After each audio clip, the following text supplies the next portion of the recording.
স্ত্রীর বদদোয়াতে স্বামীর জীবনে নেমে আসে মারাত্মক 4টা বিপদ।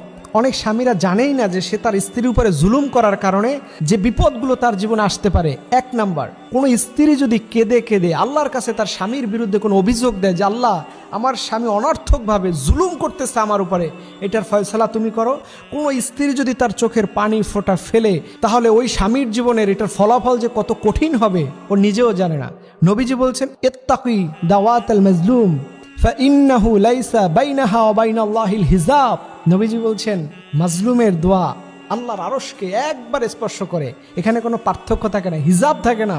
সে দোয়া করলেই, ওই স্ত্রী কেঁদে কেঁদে দোয়া করলেই আল্লাহ তাআলা স্বামীর বিরুদ্ধে পানিশমেন্ট নেয়, স্বামীর না জানা অনেক বড় ক্ষতি হয়ে যায়। 2 নাম্বার, ব্যবসার মধ্যে বরকত থাকবে না। দেখবেন হঠাৎ করে আপনার ব্যবসার মন্দা হয়ে যাচ্ছে, আপনার ব্যবসার মধ্যে বারাকা নাই। হঠাৎ করে দেখবেন এক জায়গায় ঋণগ্রস্ত হয়ে বসে আছেন, আপনি কল্পনাই করেন নাই যে আপনার এই ঋণটা হওয়ার কথা ছিল।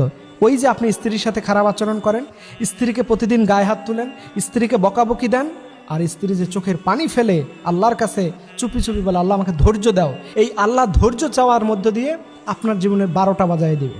এবং আল্লাহ তাআলা ওই স্বামীকে এমন একটা পর্যায়ে আনবে যে তার স্ত্রীর কাছে তাকে ধর্ণা দিতে হবে, স্ত্রীর কাছ থেকে সাহায্য নিতে হবে, এরকম কঠিন পরিণতি তার জীবনে ঘটায় দিবে আল্লাহ তাআলা। 3 নাম্বার, স্বামীর আকস্মিক বিপদ আসতে পারে। দেখবেন হঠাৎ করে দুর্ঘটনা হয়ে গেছে, আপনার পা ভেঙে গেছে, এবং হঠাৎ এমন কিছু রোগ আপনার শরীরে বাসা বেঁধেছে, আপনি নিজেও জানেন না যে এই রোগ আসলো কোথা থেকে।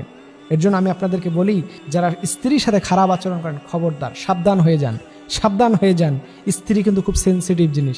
স্ত্রীর সাথে খারাপ আচরণ করলে স্বামীর আয় রুজি রোজগারে বরকত থাকে না। সর্বশেষ যে বিষয়টা বলবো, যে স্বামীরা স্ত্রীদের বদদোয়া থেকে বাঁচবেন কিভাবে। হঠাৎ করে আপনি রাগ করে ফেলছেন, যেহেতু স্বামী আর স্ত্রী তো, স্বামী তো অনেক পরিশ্রম করে, অনেক কষ্ট করে, ব্যবসা বাণিজ্য বিভিন্ন মানুষের টেনশনের মধ্যে থেকে ইনকাম করতে হয়।